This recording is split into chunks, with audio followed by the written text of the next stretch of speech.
Hello my dear student, अस्सलाम वालेकुम। आज का हमारा जो टॉपिक है वो प्लैंक्स क्वांटम थ्योरी के बारे में है। तो आज हम प्लैंक्स क्वांटम थ्योरी को डिटेल से डिस्कस करेंगे। So let's get started. अब ये जो प्लैंक्स क्वांटम थ्योरी है ये हमारे पास इंफॉर्मेशन देता है कि हमारे पास अगर कोई बॉडी है, कोई हार्ड बॉडी है, जब वो एनर्जी को एमिट करेगी तो वो कंटिन्यूस मैनर में नहीं करेगी बल्कि वो डिसकंटिन्यूस मैनर में एनर्जी को एमिट करेगी। तो फर्स्ट ये जो प्लैंक्स क्वांटम थ्योरी है इसको किसने पेश किया था? तो इसको इंट्रोड्यूस किया था मैक्स प्लैंक ने 1900 में। सो हम लिखते हैं this theory was introduced by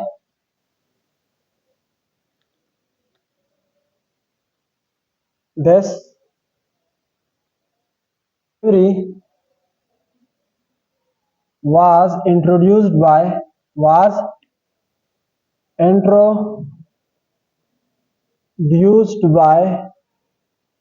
Planck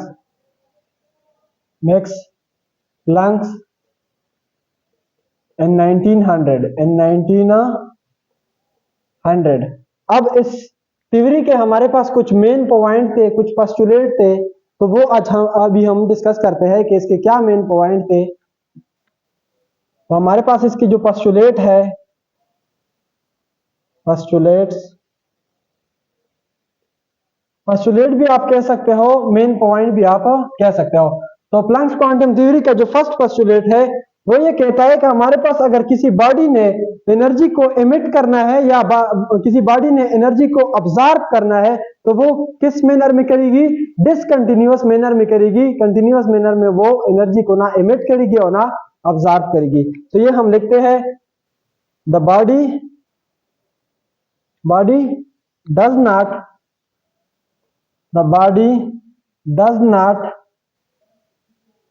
not emit or observed energy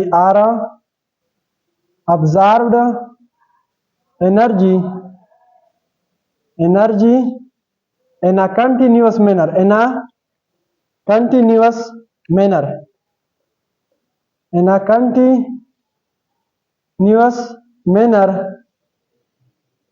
but it observe or emit energy in a discontinuous manner। तो ये किस मैनर में करेगी? डिसकंटिन्यूअस मैनर में एनर्जी को एमिट या एनर्जी को ऑब्जर्व करेगी। तो ये इसका फर्स्ट पॉइंट था कि हमारे पास कोई बॉडी जो है वो हमारे पास एमिट या ऑब्जर्व एनर्जी किस फॉर्म में नहीं करेगी? कंटिन्यूअस फॉर्म में वो एनर्जी को ना एमिट करेगी और ना ऑब्जर्व करेगी, बल्कि वो एनर्जी को क्या करेगी? हमारे पास एनर्जी को अगर इसने एमिट करना है या ऑब्जर्व करना है तो वो डिसकंटिन्यूअस मैनर में ये बॉडी करेगी। तो ये इसका फर्स्ट पोस्टुलेट था। अब हमारे पास ये जो प्लैंक्स क्वांटम थ्योरी का सेकंड पोस्टुलेट था कि हमारे पास ये जो किसी बॉडी ने अगर एनर्जी को एमिट करना है या किसी बॉडी ने एनर्जी को ऑब्जर्व करना है तो वो डायरेक्टली प्रोपोर्शनल है, यानी कि ये जो एनर्जी है ये डायरेक्टली प्रोपोर्शनल होगी किसकी? फ्रीक्वेंसी की। तो ये इसका सेकंड पोस्टुलेट था, द एमिटेड और ऑब्जर्व एनर्जी। तो ये हम यहां पर लिख सकते हैं the emitted or observed energy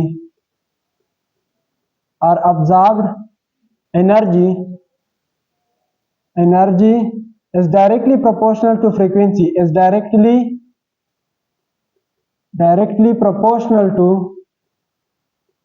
proportional to frequency। तो ये जो एनर्जी है इस बॉडी ने अगर इसको इमिट करना है या ऑब्जर्व करना है तो वो हमारे पास क्या होगी? डायरेक्टली प्रोपोर्शनल होगी किसकी? हमारे पास फ्रीक्वेंसी की, डायरेक्टली प्रोपोर्शनल टू फ्रीक्वेंसी। तो ये इसका सेकंड पोस्टुलेट था। तो हम लिख सकते हैं कि एनर्जी जो है वो हमारे पास क्या है? डायरेक्टली प्रोपोर्शनल है किसकी? फ्रीक्वेंसी की। और यहाँ पर फ्रीक्वेंसी जो है उसको हम रिप्रेजेंट करेंगे किससे? न्यू से। तो ये हमारे पास क्या हो गया? न्यू। ये किसके लिए है? फ्रीक्वेंसी के लिए। अब इस प्रोपोर्शनलिटी कांस्टेंट को अगर हमने रिमूव करना है तो हम क्या करेंगे? एक कांस्टेंट यूज करेंगे और उस कांस्टेंट को हम क्या कहते हैं? Planck's constant. By removing proportionality by removing proportionality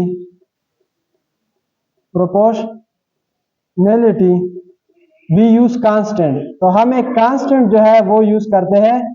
वो हमारे पास क्या होता है, वो कांस्टेंट हमारे पास है एनर्जी इज इक्वल टू, यहां पर इस प्रोपोर्शनैलिटी को खत्म करके हम क्या करेंगे, एच न्यू। तो ये हमारे पास ये जो है ना, ये हम यूज करेंगे और इस एच को हम कहते हैं, ये हमारे पास ई है। ई का मतलब है एनर्जी। एच हम किसके लिए इस्तेमाल करते हैं, प्लंक्स कांस्टेंट के लिए। ये हमारे पास किसको जाहिर कर रहा है, प्लंक्स कांस्टेंट को।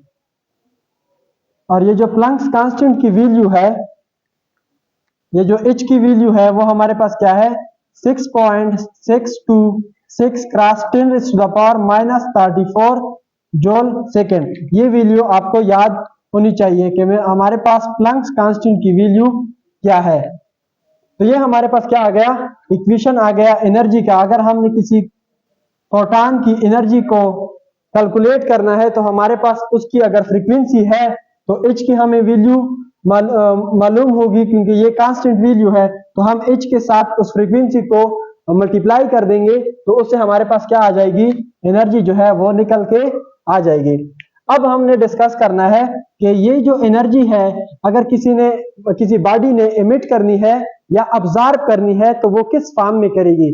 सो ये जो है ये हम लिख सकते हैं, द बॉडी एमिट और absorb energy in the form of, the body emit or absorbed energy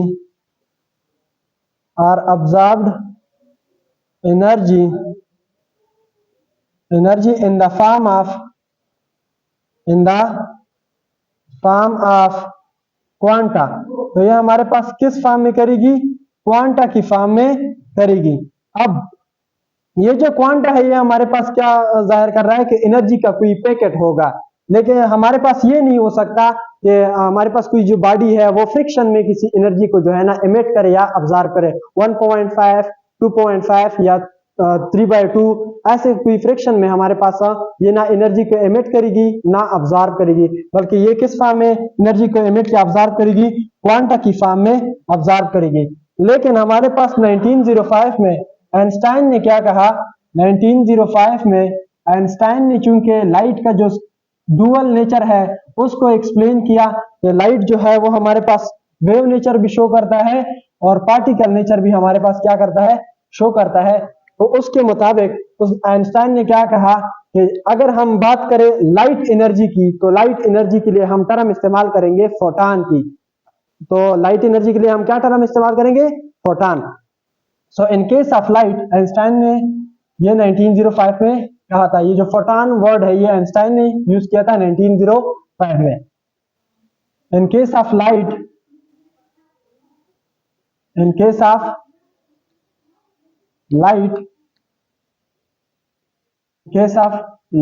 this photon is called, this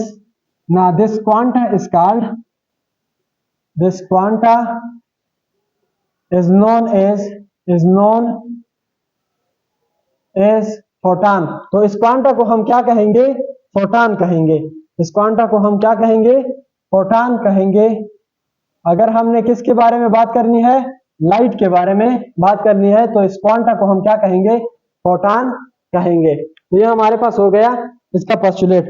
अब हम चूंकि जानते हैं कि एनर्जी जो है ये इसका इक्वेशन हो गया, energy is equal to h, ये हमारे पास है न्यू। ये हमारे पास इक्वेशन है प्लंक्स कांस्टेंट का। तो हमारे पास ये जो है एनर्जी जो है डायरेक्टली प्रोपोर्शनल है फ्रीक्वेंसी की। अब हम जानते हैं कि फ्रीक्वेंसी जो है वो डायरेक्टली प्रोपोर्शनल है किसकी, वेवलेंथ की। फ्रीक्वेंसी हमारे पास इनवर्सली प्रोपोर्शनल है, डायरेक्टली प्रोपोर्शनल नहीं है, सॉरी मैं गलत हो गया। तो फ्रीक्वेंसी जो है वो हमारे पास क्या है, इनवर्सली प्रोपोर्शनल है वेवलेंथ की। अगर हम इस प्रोपोर्शनैलिटी कांस्टेंट को खत्म करें तो हम यहाँ पर एक कांस्टेंट यूज करेंगे तो वो हो जाएगा कि frequency is equal to c over lambda. तो ये हमारे पास एक और वैल्यू आ गई किसकी, इस फ्रीक्वेंसी की। तो ये जो वैल्यू है ये हम इस इक्वेशन में पुट करेंगे। तो ये जब हम पुट करेंगे तो हमारे पास क्या इक्वेशन बन जाएगा, एनर्जी इज इक्वल टू, ये H कांस्टेंट है, ये हमने लिख लिया। अब इस फ्रीक्वेंसी की जगह, इसकी जगह पर हम क्या पुट कर देंगे, ये C और लेमडा, तो ये हमारे पास हो जाएगा C और लेमडा। तो ये एक और इक्वेशन बन गई जिसके जरिए हम क्या कर सकते हैं, एनर्जी को कैलकुलेट कर सकते हैं। अगर किसी ने हमें एमसीक्यूज दिया तो हमारे पास प्लैंक्स कांस्टेंट की वैल्यू आपको पता है, स्पीड ऑफ लाइट ये कांस्टेंट है, इसकी वैल्यू आपको पता है। अगर उसने आपको वेवलेंथ दिया, आपसे पूछा कि एनर्जी कितनी होगी, तो आप इससे एनर्जी निकाल सकते हो। अब हम अगर प्लैंक्स कांस्टेंट की बात करें कि प्लैंक्स कांस्टेंट जो है उसको हम कैसे निकाल सकते हैं, प्लैंक्स कांस्टेंट, तो प्लैंक्स कांस्टेंट की डिफिनीशन ये हो सकती है, द रेशियो बिटवीन, हमारे पास ये energy is equal to h nu. अब हमने क्या निकालना है, इस प्लैंक्स कांस्टेंट को निकालना है। ये जो प्लैंक्स कांस्टेंट है इसको निकालना है कि ये हमारे पास किसकी रेशियो है, तो इसको हम यहां पर छोड़ देंगे और ये फ्रीक्वेंसी यहां पर मल्टीप्लाई है तो यहां पर डिवाइड हो जाएगी। ये हमारे पास हो जाएगा H is equal to E divided by nu. तो हमारे पास जो प्लैंक्स कांस्टेंट है वो किसके बराबर आ गया, एनर्जी और फ्रीक्वेंसी की रेशियो के बराबर आ गया। तो हम क्या लिख सकते हैं प्लैंक्स कांस्टेंट की डिफिनीशन, द रेशियो बिटवीन, ये लिख सकते हैं ना, the ratio between energy and frequency कि हमारे पास ये जो प्लैंक कांस्टेंट है वो हमारे पास क्या है, वो रेशियो है किसके दरमियान, एनर्जी और फ्रीक्वेंसी के दरमियान। तो ये हमने डिस्कस किया। अब हमने डिस्कस करना है किसको, कुछ इंपॉर्टेंट टर्म्स है हमारे पास, उसको हमने डिस्कस करना है। इंपॉर्टेंट टर्म में हमारे पास जो फर्स्ट है उसको हम कहते हैं वेवलेंथ। हमारे पास जो फर्स्ट इंपॉर्टेंट टर्म है वो हमारे पास है वेवलेंथ। यहां पर चूंकि हमने वेवलेंथ की बात की, वेवलेंथ, ये जो लेमडा है ये हमारे पास क्या है, ये वेवलेंथ है। तो अब हम वेवलेंथ की डिफिनीशन को पढ़ लेते हैं कि वेवलेंथ आखिरकार होता क्या है। पहले मैं आपको एक वेव जो है वो ड्रा करके दे देता हूं। ये हमारे पास सपोज क्या है, एक वेव है, यहां से वो वेव शुरू हो गई, तो हमारे पास क्या है, ये एक वेव है। तो इसके ये जो ऊपर वाला पोर्शन होता है इसको हम क्या कहते हैं, इसको हम कहते हैं क्रस्ट। इसको हम क्या कहते हैं, क्रस्ट। और ये जो नीचे होता है इसको हम क्या कहते हैं, ट्रफ। इसको हम ट्रफ कहते हैं। तो ये भी हमारे पास क्या हो जाएगा, क्रस्ट, और ये भी हमारे पास क्या हो जाएगा, ट्रफ। तो वेवलेंथ हम किसे कहते हैं कि इस क्रस्ट से लेकर, यहां से क्रस्ट स्टार्ट हो रहा है ना, ये वाला क्रस्ट किधर से स्टार्ट हो रहा है, यहां से, और दूसरा क्रस्ट जो है वो किधर से स्टार्ट हो रहा है, यहां से। तो इनके दरमियान जो डिस्टेंस है, ये इस क्रस्ट से लेकर इस क्रस्ट तक जो डिस्टेंस है उसको हम क्या कहते हैं, उसको हम वेवलेंथ कहते हैं। उसको हम क्या कहते हैं, वेवलेंथ। उसको हम क्या कहते हैं, वेवलेंथ। या फिर आप ऐसे भी कह सकते हो कि जो ट्रफ से लेकर, ट्रफ, ये वाला ट्रफ जो है किधर से स्टार्ट हो रहा है, इधर से। तो यहां से लेकर ये वाला ट्रफ जो है किधर से स्टार्ट हो रहा है, यहां से। तो इनके दरमियान जो डिस्टेंस है इनको भी हम क्या कहते हैं, वेवलेंथ कहते हैं। इनको भी हम क्या कहते हैं, वेवलेंथ। तो हम इसकी डिफिनीशन लिख सकते हैं, द डिस्टेंस बिटवीन, तो आप खुद लिख सकते हो, the distance between two adjacent crust या the distance between two adjacent trough is called wavelength. तो यहां पर हम लिख सकते हैं the distance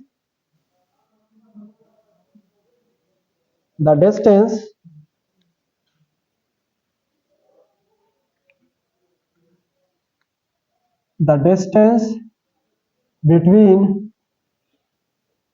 two adjacent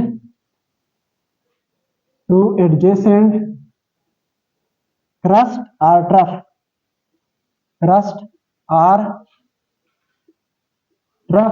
is called wavelength. तो इसको हम क्या कहेंगे, वेवलेंथ कहेंगे। और ये जो वेवलेंथ है ये किससे रिप्रेजेंट होता है, जैसा लेमडा से। तो वेवलेंथ की हम अगर यूनिट की बात करें तो वेवलेंथ हमारे पास क्योंकि लेंथ है तो इसकी यूनिट हम क्या लिख सकते हैं, यह हमारे पास एंगस्ट्रॉम में भी मेजर होता है, नैनोमीटर में भी मेजर होता है, पिकोमीटर में भी मेजर होता है। अब 1 एंगस्ट्रॉम जो है ये हमारे पास किसके बराबर होता है? 1 angstrom is equal to 10⁻⁻10 metre के, और ये जो 1 नैनोमीटर है ये किसके बराबर होता है? 10⁻⁹ मीटर के। ये जो पिकोमीटर है ये किसके बराबर होता है? 1 पिकोमीटर। तो 1 पिकोमीटर जो है वो हमारे पास बराबर होता है 10⁻12 मीटर के। तो ये हमारे पास हो गई यूनिट किसकी? वेवलेंथ की। तो हम ये यूनिट जो है इस्तेमाल कर सकते हैं वेवलेंथ के लिए। अब जो सेकंड इंपॉर्टेंट टर्म है वो है हमारे पास फ्रीक्वेंसी। सेकंड जो इंपॉर्टेंट टर्म है वो हमारे पास क्या है? फ्रीक्वेंसी। अब ये फ्रीक्वेंसी हम किसे कहते हैं? कि हमारे पास कितनी वेव जो है वो पास होती है 1 सेकेंड में, तो उसको हम क्या कहेंगे? फ्रीक्वेंसी। फिर से देख लो कि हमारे पास कितनी वेव जो है एक पॉइंट पर पास होती है 1 सेकेंड में, तो उसको हम क्या कहेंगे? कि ये इस वेव की फ्रीक्वेंसी है। So the number of, definition हम लिख सकते हैं ना, the number of waves, the number of wave passing through a point, passing through a point in 1 second, in a 1 second, तो इसको हम क्या कहेंगे? कि इस वेव की इतनी फ्रीक्वेंसी है। तो हम लिख सकते हैं हमारे पास ये वेव है, तो ये सपोज हमने वो पॉइंट लिया यहां पर से, ये वो पॉइंट है जिस पर हमारे पास क्या होगी? ये वेव जो है ये हमारे पास पास होगी। तो हमने देखा कि 1 सेकेंड पर 1 सेकेंड टाइम अगर हमने लिया तो हमारे पास 2 वेव जो है वो इस पॉइंट पर पास हो रही है। तो हम क्या कहेंगे कि इस वेव की फ्रीक्वेंसी क्या है? 2 हर्ट्ज है। तो इस वेव की फ्रीक्वेंसी हम फिर क्या लिखेंगे? कि इसकी फ्रीक्वेंसी है हमारे पास 2 हर्ट्ज है। 2 हर्ट्ज, हर्ट्ज जो है ये हमारे पास क्या है? फ्रीक्वेंसी की यूनिट है। 2 हमने क्यों लगाया? क्योंकि इस पॉइंट पर 1 सेकेंड में कितनी वेव पास हो रही है? 2 वेव पास हो रही है। तो इस वजह से हमने कहा कि इसकी फ्रीक्वेंसी क्या है? 2 हर्ट्ज। अब इसके बाद हम डिस्कस करते हैं क्या? वेव नंबर के बारे में। हमारे पास वेव नंबर क्या होता है? Wave number, wave number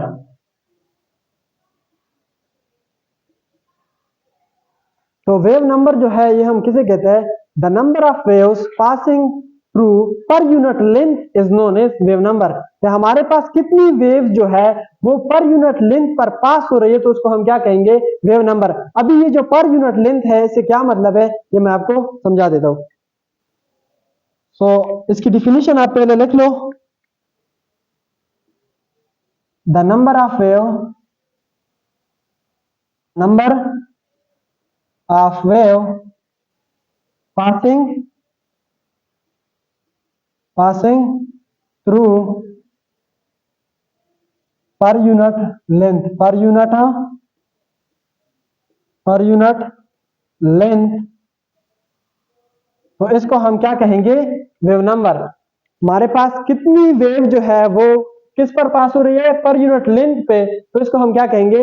wave number. पर यूनिट लेंथ से क्या मतलब है? हम लेंथ के लिए डिफरेंट जो है ना यूनिट इस्तेमाल कर सकते हैं। मीटर भी हम इस्तेमाल करते हैं, सेंटीमीटर भी हम इस्तेमाल करते हैं। तो हमारे पास मीटर जो है 1 मीटर लेंथ जो है, अगर हमने बोला कि वेव नंबर किसे कहते हैं, तो हमने अगर लेंथ को मेजर करना है किस में?